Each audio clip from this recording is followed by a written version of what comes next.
क्या कहना चाहोगे आप यहाँ आए हो? सर मेरा नाम इंजीनियर सुरेश कुमार उर्फ शक्ति अम्बेडकर है और मैं बालाजी कॉलोनी में रहता हूँ और मैं बुक सेलर की छोटी सी दुकान चलाता हूँ और मैं करनाल विधानसभा से प्रत्याशी हूँ और छोटा सा हमारा चैनल पत्रकार भी हूँ बहुजन क्रांति न्यूज़ के नाम से। और मैं मुख्यमंत्री नायब साहब के सामने आज़ाद प्रत्याशी के रूप में नामांकन मैंने किया हुआ है। मेरा चुनाव चिन्ह कोर्ट का निशान है। आपने मुख्यमंत्री सामने क्यों ये अपना नामांकन पत्र में क्या सोच के अपने यहाँ चुनाव लड़ रहे हो? सर देखिए, हमारा देश जो है संवैधानिक लोकतांत्रिक देश है। यहाँ हर आदमी को सरकार के समक्ष अपनी समस्या रखने का अधिकार, अपनी आवाज़ उठाने का अधिकार है। लेकिन ये सरकार क्या कर रही है, संविधान की शपथ लेती है लेकिन संविधान के खिलाफ काम करती है, गैरकानूनी काम करती है। सरकार ही लोकतंत्र की मर्यादाओं को तोड़ रही है, उनको कुचल रही है, उनकी हत्या कर रही है। और जैसे मीडिया एक स्तंभ होता है लोकतंत्र का चौथा, इस सरकार ने तो मीडिया को भी दबाने का काम किया। जो मेन स्ट्रीम मीडिया वो तो गोदी सरकार की गोद में बैठा है। धन्यवाद हो आप जैसे साथियों का जो जनता की आवाज़ बने हुए, जनता की आवाज़ पहुंचा रहे हैं समाज में। और यहाँ पे तो करनाल शहर में तो बीजेपी सरकार जो चल रही है लोकतंत्र के बिल्कुल खिलाफ है। हर वर्ग की आवाज़ को इन्होंने दबाने का प्रयास किया है। पत्रकार साथियों को पीटने का प्रयास किया है, को तो 6 महीने जेल में भी रखा। किसानों को मारने पीटने का काम किया है, बहन बेटियों को मारने पीटने का काम किया है। नर्सिंग की बेटियों को पीटा गया था, खिलाड़ी बहनों को पैरों तले कुचला गया। कहीं हमारी बेटियों को नंगा घुमाया जाता है देश में, कहीं हमारे नूह जैसे उसको दबाने के लिए नूह जैसे दंगे करवा दिए जाते हैं। और बीजेपी जो है इलेक्ट्रल बॉन्ड में भी सबसे बेईमान पार्टी। और एक खास बात और, हमारे नाम के पीछे शक्ति अम्बेडकर लगता है। बाबा साहब डॉक्टर अम्बेडकर के जन्मदिन के दिन बीजेपी ने यहाँ पे एक रैली की, लेकिन उनके बैनर पे छोटी सी तस्वीर के लिए उनके पास जगह नहीं थी। तो बीजेपी ने बाबा साहब का अपमान भी यहाँ पे किया। और मुख्यमंत्री सैनी और पूर्व मुख्यमंत्री खट्टर साहब उस मंच पे, उनके लिए बड़ी बड़ी तस्वीरों के लिए जगह थी, लेकिन बाबा साहब अम्बेडकर जो भारत के संविधान के निर्माता है, जिनके कानूनों से सबको न्याय मिलता है, तो उनके लिए उनके बैनर पे कोई जगह नहीं थी। और मुझे टीस थी क्योंकि मैं एक छोटा सा पत्रकार भी हूँ, लेकिन पत्रकारों को भी दबाया गया, यहाँ पे जेल में छुड़ाया गया। क्योंकि पत्रकार जो है जनता की आवाज़ होते हैं और मीडिया जो है वो स्वतंत्र होना चाहिए, उनके ऊपर प्रेशर नहीं होता है। ये तो मीडिया को प्रेशराइज करते हैं। जो सुरेश जी, क्या आपको किसी प्रत्याशी ने आपसे समर्थन नहीं मांगा, जैसा कि आप चुनाव मैदान में आज़ाद प्रत्याशी के रूप में? सर हमारे जो आज़ाद प्रत्याशी देख राजेंद्र है, उन्होंने मेरे से समर्थन मांगा था, लेकिन मैंने कहा कि मैं जनता के बीच, हालांकि मेरे पास बड़े बड़े बैनर लगाने के लिए पैसे नहीं थे, बड़े होर्डिंग लगाने के लिए पैसे नहीं थे। राजेंद्र तो खुद बीजेपी को समर्थन दे चुका है। उन्होंने मेरे से मांगा था सर, लेकिन मैं जनता के बीच में विश्वास कमाने के लिए आया हूँ।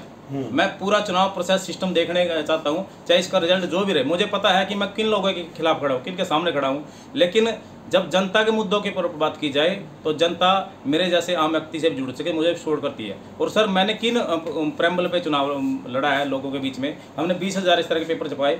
मैं मीडिया से दूर था बिल्कुल, लाइमलाइट का ज़्यादा लश्कर तामझाम मेरे पास बिल्कुल नहीं था, क्योंकि इतना अपना आर्थिक बजट भी नहीं था। लोगों से मैंने सहयोग मांगा था कि 1 वोट के साथ मुझे 1 नोट दे।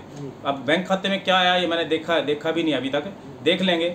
लेकिन हमने यहाँ पे एक नारा दिया था, जो बड़े जो नेता हैं वो क्या कर रहे हैं, शराब दारू नशा फीम भुक्की बांट के समाज, एक वोट के लिए समाज के घरों को बर्बाद करें, बच्चों को भविष्य को बर्बाद कर रहे हैं। जरा सोचो, जो नेता आपके घरों में शराब नशा पहुँचा रहे हैं वो आपका क्या भला करेंगे?